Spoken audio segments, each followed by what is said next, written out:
శ్రీకాకుళం జిల్లా ఎచ్చెర్ల నియోజకవర్గంలో ఉన్న ఒక పంచాయతీ ఈ గ్రామం కొంత శాతం కొండ ప్రాంతంలో ఉంటుంది.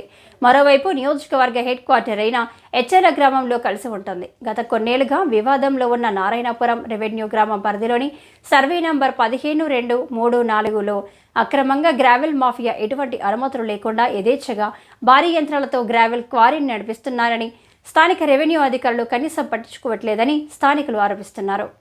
ఎన్నికల రిజల్ట్స్ వచ్చిన రోజు అర్ధరాత్రి నుంచే అధికార పార్టీ మద్దతుదారుల్లో కొందరు ఈ అక్రమ తవ్వకాలు ప్రారంభించి భారీ వాహనాలతో కొండలను తవ్వి గావెల్ తరలిస్తున్నారని ఆరోపణలు వినిపిస్తున్నాయి. కోట్ల రూపాయలు విలువ చేసే గ్రావెల్ మట్టి అక్రమ తవ్వకాలు జరుగుతున్నాయని ఆలస్యంగా వెలుగులోకి వచ్చింది. అక్రమ గ్రావెల్ తవ్వకాలు జరుగుతున్న ప్రదేశానికి వెళ్లిన ఎచ్చెర్ల ఎంపీపీ మొదలవలస చిరంజీవి క్వారీ నిర్వహిస్తున్న ప్రాంతాన్ని పరిశీలించారు. వెంటనే ఎంఆర్ఓ పోలీసులకు సమాచారం ఇచ్చారు. స్పందించిన పోలీసులు ఆ 2 ట్రాక్టర్లను, 6 లారీలు, ఒక జేసీబీ సీజ్ చేశారు. అనంతరం గ్రావెల్ తవ్వకాలు చేపడుతున్న ప్రదేశానికి వెళ్లి పరిశీలించారు. పోలీసులు కేసు నమోదు చేశారు.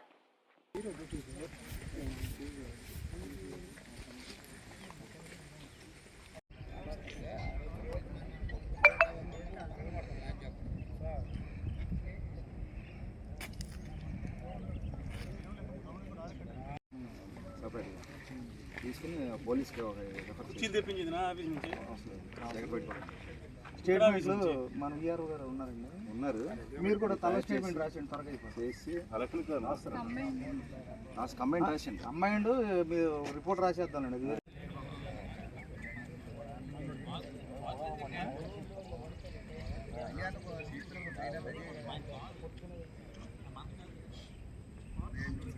రాస్తే తర్వాత సంగతి చూసుకోండి. జేసీ గారు అడుగుతున్నారు డైరెక్ట్గా ఫొటోస్ పెట్టమని ఆల్రెడీ పెట్టాను.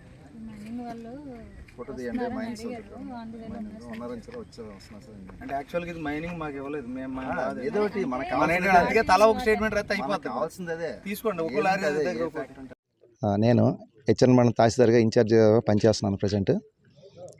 నాకు వచ్చిన ఇన్ఫర్మేషన్, ఎస్ఐ గారి తలకి ఇన్ఫర్మేషన్ ఇల్లీగల్ ట్రాన్స్పోర్ట్ అవుతుంది గ్రావెల్ అని చెప్పి ఇన్ఫర్మేషన్ వస్తే మా వీఆర్ఓ వెంటనే పంపించడం జరిగింది.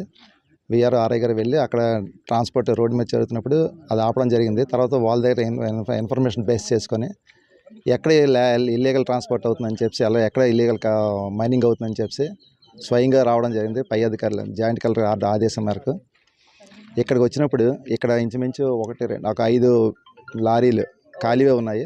ఒక జేసీబీ కూడా ఉంది. దీని వెంటనే వాళ్ళని అడిగితే వాళ్ళేమో ఇండివిజువల్గా వచ్చి చేసుకుంటున్నామని అన్నారు. కానీ ఇమీడియట్గా ఏంటి ఇది ఎవరిది ఏంటని ఎంక్వైరీ చేస్తే ఇది ఎవరికి మైనింగ్ వాళ్ళు కూడా డిపార్ట్మెంట్ వాళ్ళు కూడా వచ్చి ఉన్నారు. వాళ్ళు వచ్చినా సరే వాళ్ళు కూడా మనం ఎటువంటి పెర్మిషన్ సైట్ ఇవ్వలేదు మైనింగ్ అని చెప్పి అన్నారు. దీని మీద రిపోర్ట్ ఏమో కలెక్టర్ గారికి తెలియజేస్తున్నాము. తర్వాత దీని ఫర్దర్ యాక్షన్ ఏముండదంటే ఆదేశాల ప్రాక్టిగా మేము ఫాలో అవుతాం. థ్యాంక్ యూ అండి. వెహికల్స్ అంది ఏంటంటే ఇప్పుడు తీసుకున్న తర్వాత ఎస్ఐ గారికి కంటెస్ట్ చేస్తాం వెహికల్స్ అని ఏంటి వాట్ అనేసి. తర్వాత ఇప్పుడు వర్షాభావం కూడా హెవీ రైన్స్ వచ్చినట్టుంది. ఈ ప్రజెంట్ వాళ్ళు కూడా ఏంటంటే స్టేట్మెంట్స్ ఇవ్వడానికి ఎవడో రావట్లేదు కాబట్టి బేసింగ్ అందే నేను చేసుకుని ఎస్ఐ గారికి కంటెస్ట్ చేస్తాం. ఫర్దర్ ఆర్డర్స్ వచ్చే వరకు ఆయనకి వాళ్ళు హ్యాండ్ ఓవర్ చేస్తాం. ఇది ఎవరిదంటే ఇప్పుడు చూస్తున్నారు అనమాట. ఫైల్ తీసుకురాలేదు. ఏదైనా జిరాయితీ అనే సంగతి తెలిసింది కొద్దిగా మా విఆర్ఏ దీని పరంగా జిరాయితీ ల్యాండ్ అని తెలిసింది. సర్వే నెంబర్ ఇంకా ఐడెంటిఫై చేయలేదు, ఎందుకంటే అంతా కలిసిపోయి ఉంది కాబట్టి ఐడెంటిఫై చేయలేదు. చేసిన తర్వాత వాట్ ఈజ్ వాట్ తెలుస్తుంది. 4వ తారీఖున రిజల్ట్ వస్తే 5వ తారీఖు నుంచి మొదలెట్టారు. మీరు చూస్తున్నారు కదా, అన్ని న్యూస్లోనైతేనేమి ఎక్కడెక్కడ శాండ్ క్వారీస్ దేనికి పర్మిషన్ ఉంది. నాకు తెలిసి ఇప్పటిదాకా ఎన్విరాన్మెంట్ క్లియరెన్స్ 12 వీటికి మాత్రమే ఉంది. ఆ 12కి కూడా తెలుగు వైకాపా ప్రభుత్వంలో కాంట్రాక్ట్ నిర్ణయం చేశారు. కానీ ఇంకా ఆ 12 క్వారీలకి తెలుగుదేశం ప్రభుత్వం, ఇంకా కూటమి ప్రభుత్వం ఇంకా కాంట్రాక్టర్ని కానీ టెండర్స్ని కానీ ఏమి ఇన్వైట్ చేయలేదు. వీళ్ళు అనాథరైజ్డ్గా జబర్దస్తి చేసి నాయకులంతా ఎవడేం చేస్తాడో మేము చూసుకుంటాం, మేము కలెక్టర్కి చెప్పుకుంటాం, మేము ఎస్పీలకి చెప్పుకుంటాం, మేము పోలీసుకి చెప్పుకుంటాం, మైన్స్కి చెప్పుకుంటాం అని చెప్పి వీళ్ళకి చేసి ఈ దోపిడీ చేయటం వల్ల ఈ విధంగా జరుగుతుంది. ఒక 2 ట్రాక్టర్లు కనిపించాయి నాకు ఎచ్చెర్లలో ఉన్న బ్యాంక్ ఎదురుగా. వాళ్ళకి ఆపాను, ఇక్కడెక్కడా పర్మిట్ ఉన్నటువంటి క్వారీ లేదు కదా, మీరు ఎక్కడి నుంచి ఇది తెస్తున్నారు అని. వాళ్ళు చెప్పడం జరిగింది, ఇక ఎంఆర్ఓ గారి ఆఫీస్ పక్కన ఉన్నటువంటి కొండ నుంచి తెస్తున్నామని. మరి దానికి ఏమి ఇక్కడ ఒక పెర్మిట్ ఉన్న క్వారీస్ ఏమి విచ్చర్ల మండలంలో లేవు కదయ్యా, మరి మీరు ఎలా తెస్తున్నారు అని అడిగారు.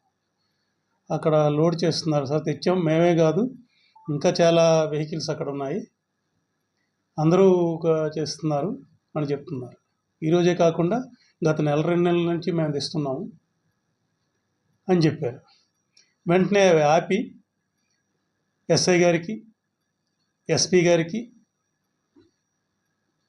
ఫోన్ చేయడం జరిగింది.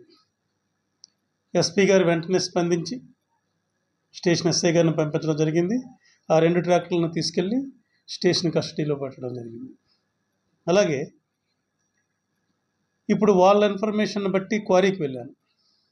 క్వారీకి వెళ్తే అక్కడ 8 టిప్పర్లు లోడ్ చేస్తూ ఒక జేసీపీ ఉన్నాయి. ఏరియా కూడా చేస్తే సుమారు 2 హెక్టార్లు ఒక 3 నుంచి 4 మీటర్ల డెప్త్లో మొత్తం ఒక గ్రావెల్ అంతా ఎటువంటి అనుమతులు లేకుండా సుమారు 10 కోట్ల విలువైనటువంటి ఖనిజాన్ని వీళ్ళు తెలుగుదేశం గవర్నమెంట్ వచ్చిన తర్వాత అక్కడి నుంచి ఏ అనుమతులు లేకుండా తరలించడం జరిగింది.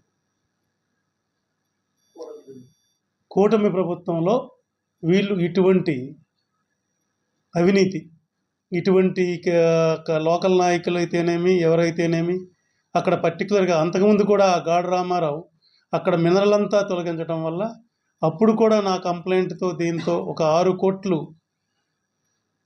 తన నుంచి రికవరీకి 6 కోట్ల మెటీరియల్ రికవరీకి నోటీసులు కూడా ఇవ్వడం జరిగింది. ఇవాళ వీళ్ళు చెప్పటం లేదు కానీ అదే గాడు రామారావు ఆర్గనైజర్గా ఇది తరలించడం జరుగుతుంది. మిగతా ఉంటారు, మిగతా నాయకులు కూడా, లేకపోతే ఆయన అంత ధైర్యంగా చేయలేడు కదా.